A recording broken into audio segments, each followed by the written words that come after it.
गीता की इन 10 बातों में छिपी है जीवन जीने की कला।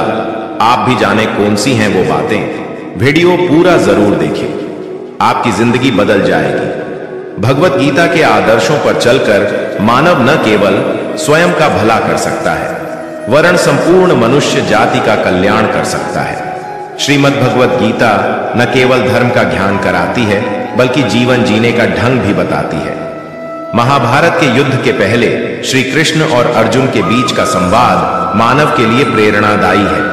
गीता के उपदेशों का अनुसरण कर हम न केवल खुद का बल्कि समाज का भी भला कर सकते हैं। पंडित नारायण शर्मा कहते हैं कि महाभारत के युद्ध में जब पांडवों और कौरवों की सेना आमने सामने डटी थी, तो उस समय अर्जुन दुश्मन सेना में अपने बंधु बांधवों को देखकर अवसादग्रस्त हो जाते हैं।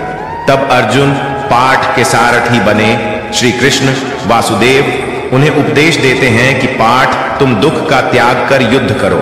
वर्तमान में भी जीवन की कठिनाइयों से लड़ने के लिए मानव को गीता में बताए सूत्रों को अपनाना चाहिए।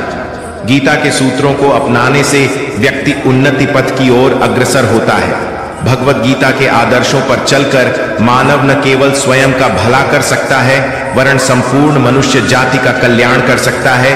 श्रीमद् भगवत गीता न केवल धर्म का ज्ञान कराती है, बल्कि जीवन जीने का ढंग भी बताती है। महाभारत के युद्ध के पहले श्री कृष्ण और अर्जुन के बीच का संवाद मानव के लिए प्रेरणादायी है। गीता के उपदेशों का अनुसरण कर हम न केवल खुद का बल्कि समाज का भी भला कर सकते हैं। पंडित नारायण शर्मा कहते हैं कि महाभारत के युद्ध में जब पांडवों और कौरवों की सेना आमने सामने डटी थी, तो उस समय अर्जुन दुश्मन सेना में अपने बंधु बांधवों को देखकर अवसादग्रस्त हो जाते हैं। तब अर्जुन पाठ के सारथी बने श्री कृष्ण वासुदेव उन्हें उपदेश देते हैं कि पाठ, तुम दुख का त्याग कर युद्ध करो। वर्तमान में भी जीवन की कठिनाइयों से लड़ने के लिए मानव को गीता में बताए सूत्रों को अपनाना चाहिए। गीता के सूत्रों को अपनाने से व्यक्ति उन्नति पथ की ओर अग्रसर होता है।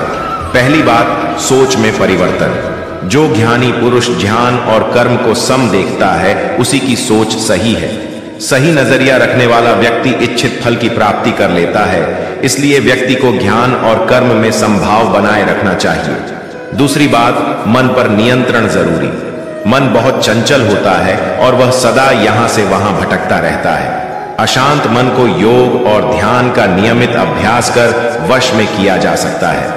तीसरी बात, क्रोध पर काबू। गीता में लिखा है कि क्रोध भ्रम पैदा करता है और भ्रम से बुद्धि विचलित होती है। जब बुद्धि का विचलन हो जाता है तो तर्क करने की क्षमता भी क्षीण हो जाती है। जब मनुष्य में तर्क करने की क्षमता नहीं रह जाती, तो वह पतन की ओर अग्रसर हो जाता है। इसलिए क्रोध से बचना चाहिए। चौथी बात, मन पर अंकुश जरूरी। मन बहुत चंचल होता है, इस पर नियंत्रण करना बहुत जरूरी होता है। जो मनुष्य मन पर नियंत्रण नहीं कर पाते, ऐसे लोगों का मन उनके दुश्मन की तरह कार्य करता है और धीरे धीरे मनुष्य गलत राह की ओर अग्रसर हो जाता है। पांचवी बात, आत्मचिंतन है आवश्यक। मनुष्य को हर दिन आत्मचिंतन करना चाहिए। आत्मचिंतन से जो ज्ञान प्राप्त होता है, उससे व्यक्ति उसके अंदर छुपे अज्ञान रूपी अंधकार को दूर कर सकता है। छठी बात, कर्म का परिणाम। भगवान कृष्ण ने गीता में कहा है कि मनुष्य जैसा कर्म करता है, उसे उसी के अनुरूप परिणाम की प्राप्ति होती है। इसलिए जीवन में अच्छे कर्म करने को महत्व देना चाहिए। सातवीं बात, विश्वास से सफलता। मनुष्य जो चाहे वह प्राप्त कर सकता है, बस जरूरत होती है तो इच्छित वस्तु को प्राप्त करने लगन के साथ कार्य करने की। ऐसा करके व्यक्ति का सफलता अवश्य मिलती है। आठवीं बात, ऐसे पाएं तनाव से मुक्ति। प्रकृति के विपरीत कार्य करके मनुष्य तनाव से ग्रसित हो जाता है। यही तनाव मनुष्य के विनाश का कारण बनता है। इसलिए तनाव से मुक्त रहने के लिए धर्म और कर्म का मार्ग अपनाना चाहिए। नौवीं बात, सोच से आचरण निर्माण। मनुष्य जिस तरह सोचता है, उसी तरह का आचरण करता है। स्वयं के अंदर के विश्वास को जागृत कर सोच में बदलाव ला सकता है, जो उसके जीवन के लिए बेहतर होगा। 10वीं बात, ईमानदारी से करें काम। बुद्धिमान व्यक्ति कर्म को प्रधान रखता है, वह उसके फल के बारे में कभी नहीं सोचता।